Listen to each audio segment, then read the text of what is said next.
what's up? Welcome to the video.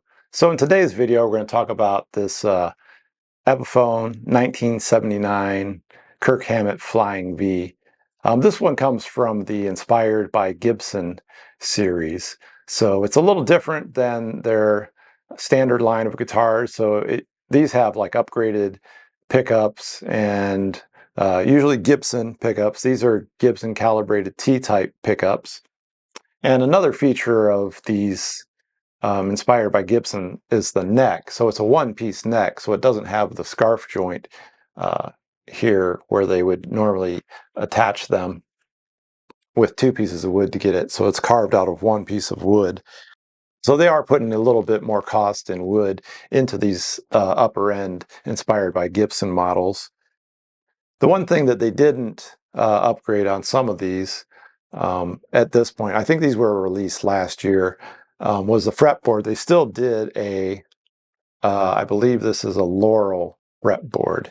But this year's Les Paul models, they did start to put rosewood boards on those as well. So maybe in the future they might put rosewood boards on these. Who knows? But yeah, so it's got two volume knobs and one tone. It's a little bit of different arrangement than what you would normally expect. This is your bridge, and it kind of sticks out a little farther. It's kind of easier to reach. And this is your neck volume, and then this is the tone. So if you haven't had this arrangement before, it's a little bit different. And it's got a three-way switch. Yeah, it's pretty basic. It has a different type of bridge than normal. This is kind of what was found on Kirk Hammett's V of this era. And it's got the 70s style headstock. Some people prefer the pointy one. This one, it's not that I prefer it, it's just that it's kind of like that's the V headstock shape that I know just from being a Metallica fan and seeing that. So that's kind of what I expect from Flying V's, is that headstock. It's got the really big truss rod cover, Grover tuners with the wider buttons. Other than that, it's a pretty basic Flying V.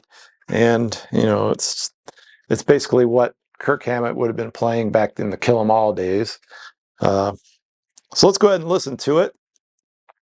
I'll just run through the tones just on some simple Metallica riffs, and maybe play Seek and Destroy or something.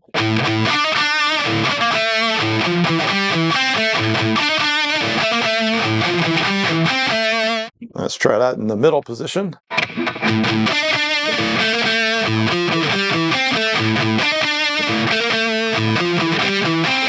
And then on the neck position.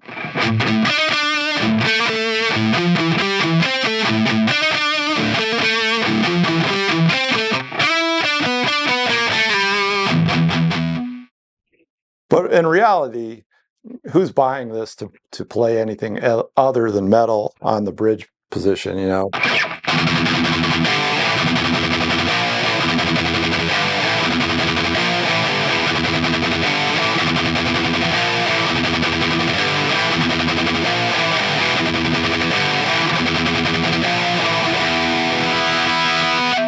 And I guess I can turn a little bit of reverb on and play some a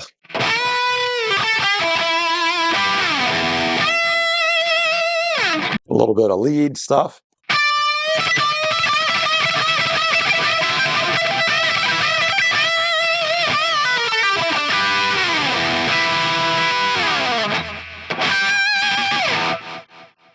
Yeah, so this is a pretty cool guitar. I always wanted a Flying V, and definitely was influenced by Kirk Hammett, for sure. Kirk Hammett and James Hetfield of Metallica, and seeing their Flying Vs. So I definitely wanted to pick this one up and keep it in the collection. All right, I appreciate you watching the video, and I will see you in the next one. Take care.